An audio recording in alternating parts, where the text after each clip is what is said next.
하나님의 기다림이 나의 기다림을 만날 때, 이렇게 제목을 정해보았습니다. 이사야 30장 18절 말씀 본문으로 하나님의 말씀을 함께 하고자 합니다. 오늘은 대림절, 대강절 첫 번째 주일입니다. 이 기독교의 중요한 절기 둘, 부활절과 성탄절입니다. 그리고 부활절을 앞두고는 사순절이 있고 성탄절을 앞두고는 대강절, 대림절이 있습니다. 부활절도 중요하지만은 사순절, 사순, 그 40일 그 기간이 참 중요하고, 역시 성탄절이 중요하지만 이 성탄을 기다리는 이 대림절, 이 기간이 참 중요한 것입니다. 사순절과 대림절, 그 절기 자체를 통하여서 말씀하시는 하나님의 말씀이 있는 것입니다. 대강절, 대림절 첫 번째 주일, 예수님의 탄생을 기다리는 첫 번째 주일, 이 기다림에 대한 말씀 함께 하고자 합니다. 성경은 기다림을 빼놓고 이야기하기에는 참 어려운 책이다. 구약은 오실 예수님을 기다리는 책이고 신약은 다시 오실 예수님을 기다리는 책입니다. 이미 아담과 하와가 선악과를 따먹고 범죄하였을 때에 하나님 가죽옷을 지어 입히시면서 예표하셨던 메시아 예수 그리스도를 하나님의 시간이 찬 이후에, 참으로 오랜 기다림의 시간을 지나게 하신 이후에 허락하셨다라는 것이죠. 성경을 깊이 알아간다라는 것은 기다림에 대해서 깊이 알아가는 것이다, 이렇게 생각해 볼 수가 있는 것입니다. 실제 적용적으로 생각해 보면 우리가 실제로 많이 통과하게 되는 많은 시간들은 내용 있는 사건의 이야기이기보다는 기다림의 시간인 경우가 많잖아요. 오늘도 이 일이 있었고 일이 있었고 일이 있었다도 있지만은 어떤 큰 것을 두고 오늘도 기다림으로 지나가는 그러한 시간이 많은 것입니다. 성경을 대할 때에 어떠한 사건 중심으로, 내용 중심으로 읽는 것이 중요하지만은 사실 이 성경 전체를 잡고 있는 많은 시간들은 그 사건과 그 사건 그 사이, 그 내용과 그 내용의 그 사이, 기록되지 않은 그 절과 그 절 사이, 그 한 절과 한 절 그 사이에 숨겨진 그 어마어마한 그 기다림의 시간들이 있다는 것을 우리가 늘 기억해야 하는 것이죠. 성경의 어떤 인물들, 다 성경 인물들 어느 누구를 꼽아 보아도 기다림을 떠나서 말할 수 있는 인물이 없는 것을 우리가 볼 수가 있는 것입니다. 창세기 5장에 아담에서 노아까지의 족보가 나오고, 10장에 노아의 아들 셈부터 아브라함까지의 족보가 나옵니다. 신기한 것은 노아 때에 노아의 식구 외에 하나님을 믿는 사람들, 하나님의 뜻대로 살아가는 사람들이 아무도 없었기 때문에 노아의 그 8 식구들을 제외하고는 모두가 물로 심판을 받아서 끝나버렸던 것인데, 그런데 노아의 아들 셈부터 계속되는 그 아들, 또 그 아들의 아들, 그 아들의 아들, 이렇게 이어져가는 모든 자손들이 어쩜 하나같이 한 사람도 하나님의 뜻대로 살아간 사람들이 없었던 것을 볼 수가 있는 거예요. 이 원어에 나타난 그 한 사람 한 사람의 이름이 그것을 말씀합니다. 이 노아와 8 식구만 구원받았어요.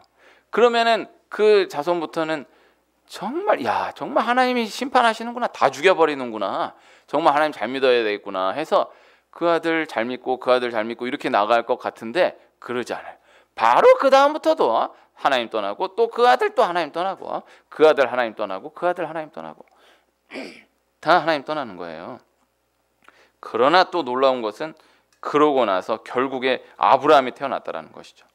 그 오랜 기간 동안 그 아버지 다 계속해서 하나님을 경외한 사람이 없는데, 노아의 아들, 그 아들 다 하나님을 떠났는데 아브라함이 튀어나오는 거예요. 아브라함 입장에서는 그 아버지도 하나님 안 믿고, 그 아버지도 하나님 안 믿고, 그 아버지도 하나님 안 믿는데 아브라함은 하나님 잘 믿는 거예요. 중요한 것은 이 아브라함이 태어났을 때 아직 노아가 살아 있었다라는 것, 이것을 꼭 기억해 두어야 합니다. 노아가 950세에 죽었어요. 이 아브라함이 태어났는데, 이 아브라함은 우리가 벌써 부름받은 나이가 75세이기 때문에 아브라함 하면은 할아버지 아브라함밖에 이미지가 없지 않습니까? 75세에 하나님께 처음 부름받아서 100세 아들 이삭 낳고, 그리고 그 이후의 이야기잖아요. 다 아브라함이 어렸을 때가 있었던 거예요. 노아와 아브라함이 58년을 함께 삽니다. 그래서 이게 아주 중요한 메시지. 이 노아와 아브라함이 그 긴 기간을 두고 그 아들 이렇게 내려가는데 58년을 함께 산 거예요. 그렇게 노아에서 아브라함으로 믿음의 계보가 이어지는 거예요. 다시 말하면 노아는 아브라함이 태어나기까지의 믿음의 사람을 기다렸었다라는 것입니다. 자신의 믿음을 전수해 줄 한 사람을 끝까지 기다렸었다라는 것입니다. 아브라함이 그 한 사람이 되어서 노아의 신앙을 전수받아 하나님 앞에 새로운 출발을 할 수 있었다라는 것이죠. 그리고 그 아브라함을 통해서 하나님의 나라가 건설이 되었다라는 것입니다. 노아의 관점에서 반드시 아브라함이 태어나는 때가 온다. 이 아들도 아니구나, 그 아들도 아니구나, 그 아들도 아니구나. 그러나 하나님이 준비해 놓으신 그 한 사람을 만나기까지 하나님 반드시 하나님의 이야기를 멈추지 않으신다라는 것, 아브라함이 태어나기까지의 노아의 기다림이 있었다라는 것을 우리는 꼭 기억해 두어야 하는 것이죠. 아브라함에게 있어서도 기다림이라는 단어를 놓을 수가 없는 것이죠. 아브라함 이삭 낳기까지 25년의 시간을 기다렸잖아요. 하나님 그렇게 인도하셨던 거예요. 하나님 그렇게 이미 작정하셨던 거예요. 아브라함이 이제 그 사이를 기다리지 못하고 이스마엘을 낳아버리지 않습니까? 이거 자주 나누었던 말씀입니다. 성경 원어를 보면 이스마엘을 낳았다, 이삭을 낳았다, 우리말로는 똑같이 낳았다라고 되어 있지만은 이스마엘을 낳았다에 낳았다는 능동태로 되어 있고 이삭을 낳았다에 낳았다는 수동태로 되어 있는 거예요. 이스마엘은 하나님의 기다림의 뜻을 통과하여서 낳은 아들이 아닌 거예요. 하나님은 하나님의 기다림의 시간을 통과하여서 이삭을 낳도록 이미 작정하고 계셨다라는 것이죠. 하나님 반드시 하나님의 기다림의 시간을 통과하게 하신 이후에 하나님의 이야기를 진행하신다라는 것입니다. 기다림의 끝에 하나님이 이미 준비하신 이야기를 만나게 하신다라는 것이죠. 그래서 우리가 능동태로는 안 되는 거예요. 수동태의 삶이 되어야 하는 거예요. 이스마엘도 내가 낳은 거지, 이삭도 내가 낳은 거지, 그렇잖아요. 이스마엘은 네가 낳은 거예요. 그러나 이삭은 네가 낳은 게 아닌 거예요. 하나님 낳게 하시는 거예요. 사람이 봤을 때는 똑같이 네가 한 것 같아 보이지만은 그러나 하나님이 작정하신 것이 있는 거예요. 우리 수동태 인생으로 나아가는 은혜가 있기를 축복합니다. 이삭도 또 기다림의 사람이었고 야곱도 또 기다림의 사람이었습니다. 그리고 또 그 아들 요셉도 기다림의 사람이었죠. 요셉은 이 형들에 의해서 이 애굽으로 팔려가서 13년의 이 시간을 지나게 되는데 그 역시 13년의 시간도 기다림의 시간이었다, 이렇게 볼 수가 있는 것이죠. 술 맡은 관원장의 꿈을 풀어주고 그 관원장이 나가면 요셉을 풀어주겠다라고 약속을 하고 나가요. 이미 10년이 지난 시간이에요. 근데 이 술 맡은 관원장이 풀려져서 나갔기 때문에, 복직이 되었기 때문에, 술 맡은 관원장으로서 다시 활동을 재개했기 때문에 술 맡은 관원장이 마음 먹으면은 그 문화 가운데에서 요셉 같은 히브리 노예 하나 풀어주는 거는 아무것도 아니에요. 그냥 그 요셉 풀어줘라. 이거는 뭐 다른 어떤 힘쓸 필요가 없고 그냥 생각만 하고 그냥 풀어주면 되는데, 이걸 이 술 맡은 관원장이 감옥을 나간 이후에 요셉을 잊어버리는 거예요. 요셉이 그렇게 2년을 기다리며 지내는 것입니다. 요셉에 있어서의 그 모든 시간들 다 중요하고 다 뜻이 있는 귀한 시간들이지만은 술 맡은 관원장이 나가고 자기가 감옥에서 나가기까지의 그 2년, 이 시간이 요셉의 인생 전체에 있어서 가장 중요한 시간으로 볼 수 있어요. 보디발의 집에서도 쉽지 않았고 감옥에 갇혀서도 쉽지 않았지만은 술 맡은 관원장이 나간 이후에 금방 나갈 것이다라고 딱 기대를 하고 있었는데 2년을 기다리게 하는 거예요. 그냥 이게 언제 끝날지 모른다 하고 기다리는 것도 힘들지만은 야, 끝났구나 했는데 그 다음날 소식이 없으면 그 2년은 또 마냥 기다리는 2년하고는 또 전혀 다른 거죠. 하나님 그렇게 끌어버리시는 것입니다. 너무나 길게 느껴지는 시간이 되는 거죠. 신약 사도행전의 바울을 보면 이 바울이 이 가이사랴 감옥에 2년을 갇혀 있는 시간이 나와요. 거기서 벨릭스 총독이 이 바울에게 상당한 호감을 보입니다. 그러면서 풀어줄 것처럼 해요. 근데 풀어줄 것처럼 하면서 풀어줄 것처럼 하면서 2년을 끌어버리는 거예요. 이게 희망 고문이라고 하잖아요. 정말 총독이 이렇게 나오는 걸 보면은 이거 되겠구나 했는데, 이거 그 다음날 가더니 2년을 끌어버리는 거예요. 사람이 죽어나는 거예요. 말려 죽는 거예요. 그러나 그 시간이 다 지난 이후에 바울이 하나님의 섭리를 깨닫게 되는 것입니다. 요셉의 2년, 바울의 2년. 나도 정말 기다릴 만큼 기다렸다.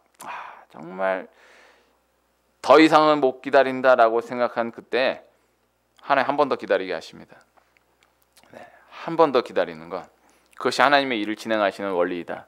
이렇게 소개해 드릴 수가 있는 거예요. 성경에 가장 많은 분량을 차지하고 있는 인물 다윗. 이 다윗도 그 인생을 한마디로 표현하면은 기다림으로밖에 표현할 수가 없는 거예요. 전생에 다 기다림으로 풀어지는 인생인 것을 볼 수 있는 것이죠. 왕으로 기름 부으시고 속절없이 13년의 시간을 또 기다리게 하시고, 그 다음에 다 기다렸나 싶었더니 또 7년을 기다리게 하시고, 그제서야 온 이스라엘의 왕으로 세워지게 하시는 거예요. 그렇게 기다림의 시간을 통과하고요. 그 다음 다윗이 왕이 된 이후에 가장 중요한 사건을 하나 생각해 보면은, 다윗이 밧세바를 범하고 그 남편 우리아를 전쟁터에서 맞아 죽게 한 일이 있었습니다. 이때 생각해 보면 하나님이 나단을 보내서 다윗의 죄를 지적하세요. 다윗이 회개하거든요. 근데 요 구간에서 아주 놓치지 말아야 할 중요한 것은요, 그 시기가 중요한 거예요. 밧세바를 딱 범했을 때 하나님 바로 나단을 보내셔서 너 왜 그랬느냐 하지 않는 거예요. 우리아를 맞아 죽게 해버렸을 때 우리아가 죽었어요. 우리아가 죽었을 때 하나님 딱 나단 보내셔서 너 왜 그랬느냐 하지 않는 거예요. 아무 일이 없어요. 밧세바를 범했는데도 아무 일이 없고, 우리아를 죽여버렸는데도 아무 일이 없어요. 그리고 시간이 지나가지고 애가 태어나요. 임신된 아기가 태어난 이후에야 나단을 보내서 지적하시는 거예요. 그럼 애가 임신돼서 태어나기까지의 기간이 10개월인데 10개월 그 기간 동안 하나님이 아무런 인기척이 없으신 거예요. 요만큼도 질책을 안 해. 그냥 두는 거예요. 그냥 내버려 두시는 거예요. 그러나 이것은 그냥 내버려 두신 것이 아니고 하나님이 정확하게 말하면 10개월을 기다려 주셨던 것이죠. 그래서 아무 말이 없다라고 해서 하나님 절대 모르시는 것이 아니다. 우리가 이것을 꼭 기억해 두어야 하는 것입니다. 죄를 지었어요. 내가 잘못했어요. 아무 일이 없네. 좀 더 잘못했어요. 아무 일이 없네. 아무 일이 없는 정도가 아니라 더 잘 되네. 더 일이 풀리네. 넘어가는구나. 그러지 않아요. 하나님 보고 계시는 거예요. 그리고 하나님이 기다리고 계시는 거예요. 에스더서에 보면 모르드게가 왕을 구하는 일이 나옵니다. 문지기가 왕을 구했어요. 이거 어마어마한 일이에요. 이 에스더서 때의 그 왕이 이 세계사적으로도 보통 왕이 아닌데 그 왕을 구하는 거예요. 그런데 왕을 구했다 이걸 알아요. 근데 아무런 상이 없어요. 칭찬 한마디가 없어요. 그러 넘어가는 거예요. 왕이 분명히 알고 있는데 넘어가는 거예요. 까먹어버린 거예요. 세상에 자기를 구해줬는데도 너 나를 문지기가 어떻게 나를 이렇게 구해줄 수가 있냐. 고맙다. 큰 상을 주든지 아니면 칭찬 한 마디라도 해줘야 되는데 아무 일 없이 넘어가 버리는 거예요. 그런데 시간이 지나서 왕이 그 일을 다시 기억하게 되는 때가 와요. 그렇게 시간이 지나서 이 모르드게가 온 천하에 가장 높임을 받게 되고, 그리고 후에는 총리로까지 세워지는 일이 일어나게 되는 것입니다. 만약에 모르드게가 왕을 구했던 그때의 상이 주어졌다라고 하면은 기껏해야 집 한 채, 기껏해야 하나 상장 이런 거 받고 하나 끝났을 텐데, 이게 아무 일 없이 넘어가 버리니까는 후에 모르드게가 온 천하의 높임을 받게 되고 총리로 세워지게 되는 거예요. 긍정적이든 부정적이든 기다림의 구간을 두시고 움직이시는 하나님이시다라는 것을 우리가 반드시 기억해야 한다라는 것입니다. 이것이 신앙생활의 기본이에요. 참 큰 잘못을 했는데 아무런 기척이 없다. 신앙의 사람은 더 큰 두려움을 가지고 임할 수 있어야 하는 것이고, 참 내가 생각해도 너무 귀한 일을 했는데 아무 칭찬이 없네. 하나님 기억하고 계시다라는 것을 기억해야 하는 것입니다. 하나님 내가 생각하지 못하는 때에 생각하지 못하는 방법으로 갚으시는 하나님이시다라는 것을 꼭 기억해 두어야 하는 것입니다. 우리는 기도하는 삶으로 나아가야 해요. 이 기도를 원어로 풀어보아도요, 이 기다림으로 뜻이 통해요. 기도는 곧 기다림이다. 이렇게 정리할 수 있고요. 기다림이 없는 기도는 없다라고 보면 됩니다. 기다림의 시간은 또 반드시 기도와 함께 가야 한다. 이렇게 생각해 볼 수가 있는 것입니다. 기도, 기다림. 이렇게도 맞춰보고 저렇게도 맞춰보고. 기도는 곧 기다림이다. 내가 기도하는 사람이다라고 한다면 나는 기다림의 사람이다. 내가 기다리고 있다라고 한다면 기다림의 시간에 반드시 기억해야 할 것, 기도. 같이 가는 거예요. 기도하는 사람은 기다릴 수 있는 힘이 있는 거예요. 믿음이 있기 때문에 기다릴 수가 있는 거예요. 기도가 믿음을 지켜나가게 하는 거예요. 믿음이 지켜짐으로 기다릴 수 있는 힘이 있는 거예요. 하나님 그 믿음에 대해서 절대 실망을 주시지 않는 것입니다. 이 기다림의 기간에 필요한 것이 기도이다. 이거 꼭 기억해 두어야 하는데, 어떤 좋은 일을 만났을 때요, 그렇게 얘기하는 사람이 있어요. 나는 기다린지도 모르고 정말 시간이 흘렀어. 이제 구경하는 사람은 너무 좋은 일이 생겼다라고 하면 어머머 웬일이야 대박이야. 그거요, 꼭 기억해야 될 게 있는데, 그 사람은 그거 좋은 일 일어나는 거 그냥 어머 웬일이니, 이게 웬일이니, 이런 날도 있구나, 대박이구나, 그냥 그렇게 생각하고 그렇게 넘어가 버리고, 아유 나는 뭐 생각지도 못했는데 그냥 이렇게 됐네. 이거 정말 영적으로 어느 정도 무식해야지 너무 무식하면 안 됩니다. 이거 뭔 일 생겼, 너무 좋은 일 만났다, 어떻게 이게, 나는 생각도 안 했는데, 난 기도도 안 했는데 이런 일이 생겼네. 누군가의 기다림이 있었던 것을 기억해 두어야 하고요, 누군가의 기도가 있었다라는 것을 기억해야 하는 거예요. 나는 그거 생각도 안 하고 그냥 살았는데 뭐 저절로 됐어, 하나님의 은혜야. 참 그가 이렇게 찍어줘서 얘기 못해서 그렇지, 당신이 모르는 누군가의 기도가 있었던 것이고 당신이 모르는 누군가의 기다림이 있었던 것이야. 이 성경을 통해서 우리가 이 말씀을 삶의 현장 가운데에서 반드시 기억해 두어야 하는 것입니다. 출애굽한 이후에 시내산에 도착하여서 모세가 시내산으로 말씀을 받으러 올라간 그때에 이스라엘 백성들이 기다리지 못하잖아요. 그래서 금송아지 섬겨버리잖아요. 그런데 그래도 용서받고 다시 가잖아요. 이스라엘 백성이 모르는 거예요. 모세가 그거 놓고 그 하나님과 그렇게 치열하게 싸움하면서 씨름하면서 40일을 금식하며 40일 금식을 3번을 하면서 이스라엘 백성 기회 달라고 그렇게 부르짖고 애통하고 애원했던 그 시간을 이스라엘 백성들은 모르는 거예요. 결국 모르고 죽는 거예요. 그때 기다렸던 사람이 한 사람이 있는데 산 중턱에서 여호수아가 혼자 기다리는 거예요. 함께하지 않으시겠다라는 하나님께 모세가 회막을 지어서 다시 기도하는데, 그때도 여호수아는 회막을 떠나지 않고 혼자서 기다리는 거예요. 이 모세의 기도가 있었기 때문에 이스라엘 백성들에게 다시 기회가 주어질 수 있었던 것이고요. 그리고 또 한편 그때 여호수아의 기다림이 있었기 때문에 이스라엘 백성들이 훗날 가나안으로 들어갈 수가 있었던 것입니다. 모세의 기다림을 통하여서 이스라엘 백성이 다시 기회를 제공받을 수 있었다. 여호수아의 기다림을 통해서 이스라엘 백성이 결국 가나안으로 들어갈 수가 있었다. 이것을 꼭 기억해 두어야 하는 것입니다. 여호수아가 정말 기다림의 사람이에요. 다 기다림의 사람이에요. 아브라함 기다림의 사람, 이삭, 야곱, 요셉 다 기다림의 사람, 다윗 기다림의 사람, 모세도 기다림의 사람, 아까 나눴던 모르게 기다림의 사람, 성경의 가장 기다림의 사람 여호수아라 생각이 됩니다. 여호수아가 그 모세 밑에서 그 이스라엘 백성들을 끌고 가는 모세도 너무너무 힘들었겠지만은 그 모세 밑에서 하라는 대로 순종하고 따라가는 여호수아도 힘든 거예요. 정말요. 이렇게 유명한 위대한 지도자 있잖아요.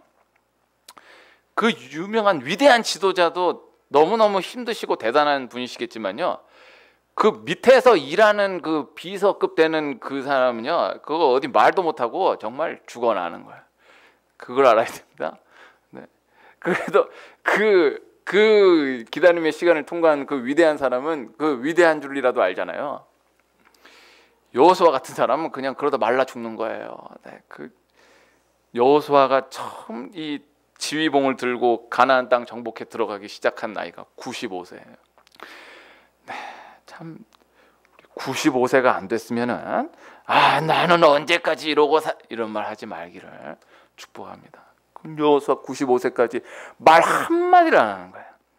아브라함, 그 기다림의 사람이라는 아브라함도 이스마엘 낳아버리잖아요. 못 견디고 낳아버리잖아요. 하나님 용서하셔서 다시 기회를 주시고 이삭을 주시지만은 여호수아는 정말 말 한마디를 아예 꿈뻑을 안 하는 거예요. 그냥 모세가 나했던 다 그대로 순종하고 끝까지 기다리는 것이죠. 여호수아의 이름 뜻이 구원입니다. 여호수아의 이름이 뜻이 기다림이에요. 구원, 기다림, 기도, 구원, 기도, 기다림 다 여호수아로 뜻이 통하는 것이다 말씀드릴 수가 있습니다. 기다림의 시간을 지날 때 반드시 기억해야 할 것, 하나님 보고 계시다라는 것. 이 아브라함이 그저 수많은 그 시간 보내는 것 같이 느껴졌던 그때 하나님 보고 계셨던 것이고, 야곱이 삼촌 라반에게 참으로 이 고생하고 있었던 그 긴 시간들 속에 하나님 보고 계셨던 것이고, 요셉 보디발 집에 있었던 때 감옥에 고생한 그때에 하나님 그저 보고 계셨던 것이고, 다윗이 사울에게 쫓겨다니며 이 수많은 시편들을 통해서 울부짖었던 그때 하나님 보고 계셨던 것이고, 이스라엘 백성들 애굽에서 종살이하고 그냥 그토록 부르짖었던 그때 하나님이 계속해서 그저 보고 계셨던 것이고, 그래서 아무 응답이 없으시고 그저 침묵하시는 것으로 느껴지고 그저 그렇게 그냥 지나가는 것으로만 생각되는 그때 한 가지 확실한 것을 반드시 기억해야 하는데, 하나님 보고 계시다, 하나님 알고 계시다, 반드시 기다림의 구간을 두고 일을 진행하시는 하나님이시다라는 것입니다. 오늘 함께 읽은 한 절 말씀, 이사야 30장 18절 한 절 말씀 제가 한 번 더 읽으면, 그러나 여호와께서 기다리시나니 이는 너희에게 은혜를 베풀려 하시며 일어나시리니 이는 너희를 긍휼히 여기려 하심이라. 대저 여호와는 정의 하나님이시라. 그를 기다리는 자마다 복이 있도다. 오늘 말씀은 이걸 말씀을 배경 가운데 설명해 드릴 수 없지만은 하나님의 기다림이 우리의 기다림을 만나는 그 순간을 묘사하고 있는 거예요. 18절 처음 보면 그러나 여호와께서 기다리시나니 나오잖아요. 그럼 18절 하반 보면 그를 기다리는 자마다 복이 있도다. 그래서 오늘 말씀 제목을 하나님의 기다림이 나의 기다림을 만날 때, 이건 내가 만들어 놓고 너무 이거 정말 아까운 제목이 아닐 수 없어요. 네? 너무 괜찮지 않습니까? 오늘은 말씀을 다 잊어먹더라도 하나님의 기다림이 나의 기다림을 만날 때, 네. 전혀 반응이 없으시군요. 이런 거 제목 하나 만드는 것도 쉬운 거 아니에요. 네? 이거 정말 아무도 칭찬 안 해주고 내가 나를 칭찬해야지. 너무 기특해. 나 이런 제목을 내가 지었다라는 게 너무 기특해. 하나님의 기다림이 나의 기다림을 만나게 하시는 그때가 있는 거예요. 하나님 그때를 반드시 두신다. 주님의 옷자락을 만진 여인이 예수님 만나기까지 12년을 고생하잖아요. 그런데 또 한편에서는 야이로가 예수님 만나서 엎드리기까지 그 딸을 12년 동안 자라게 하시는 거예요. 야이로의 딸 12년, 주님의 옷자락 만진 여인 12년, 이 두 사람은 아무 상관이 없는데 하나님이 그 사람은 그 사람대로 12년을 그렇게 기다리게 하시고, 그 사람은 그 사람대로 12년을 그렇게 기다려 주셔서 그 한순간에 함께 만나게 하시는 거예요. 이곳에서의 12년도 기다림이고 이곳에서의 12년도 역시 기다림이에요. 하나님 여인에게 기다림의 시간을 두신 것이고, 하나님 야이로가 예수님 만나게 하시기까지 또 기다림의 시간을 두신 거예요. 이 기다림과 기다림이 만나서 놀라운 이야기가 겹쳐지게 되는 거죠. 어른이 되어가는 과정은 기다림의 훈련이 통과되는 과정이다 이야기할 수 있고, 기다릴 수 있는 힘이 늘어가는 만큼 어른이 되어가는 것입니다. 애들은 못 기다려요. 잠깐 못 기다려. 과자 하나도 조금만 고세 못 기다려요. 그거 얼만큼 기다리느냐에 따라서 어른으로 성장해 가는 거예요. 사랑하면 기다려줄 수 있고요, 사랑하지 않으면 기다릴 가치를 느끼지 못해요. 정말 사랑하는 사람이면요 기다릴 수 있어요. 1시간이고 2시간이고 기다릴 수 있어요. 그러나 정말 아무 가치 없다고 생각하는 사람 1분 못 기다리죠. 딱 끝나면 끝이에요. 기다림 없이 주어진 것은 주어져도 주어진 것인 줄을 모르는 것입니다. 기다리고 있는 것이 있다라고 한다면 행복한 삶이에요. 기다리고 있는 것이 없다라고 한다면 지금 행복해도 행복하다고 말할 수 없는 삶입니다. 기다림이 긴 만큼 행복이 크다라는 말씀을 성경의 근거에서 전달해 드립니다. 하나님 선택한 사람에게 복 주시기 원하시는 그 사람에게 반드시 훈련을 허락하시는데, 훈련 가운데 가장 중요한 훈련은 기다림의 훈련이다. 이 기다림이 없이는 하나님을 이해할 수 없습니다. 기다림이라는 개념을 두지 않고는 하나님에 대해서 이야기를 나눌 수가 없는 거예요. 하나님을 알아갈 수가 없는 거예요. 기다림이라는 것을 제외하고는 설명될 수 없는 것이 하나님의 뜻이다, 하나님의 은혜이다. 기다림에 대한 말씀을 많이 나누었습니다. 그러나 기다림에 대한 말씀을 또 나눠야 하는 거예요. 기다리고 있는 무언가가 있다라고 한다면 나만 마냥 기다리고 있는 것이 아니다라는 것을 기억할 수 있기를 축복하고요. 하나님이 기다림이 있다라는 것, 그 하나님의 기다림이 나의 기다림과 만나게 되는 그때가 있다라는 것을 꼭 기억하며 전진하는 은혜가 있기를 축복합니다. 기도하겠습니다. 하나님 아버지 감사합니다. 하나님은 기다림의 하나님이십니다. 우리가 기다림이라는 단어 하나를 한켠에 기억하고 내가 기다리고 있는 그때 하나님 역시 그 편에서 기다리고 계시다라는 것을 기억하며 하나님의 기다림과 나의 기다림이 만나게 되는 그때가 있다라는 것을 기억하고 목도하고 체험하며 영광 올려드리는 우리 귀한 한 분 한 분 가정 되게 하옵소서. 예수님의 이름으로 기도합니다. 아멘.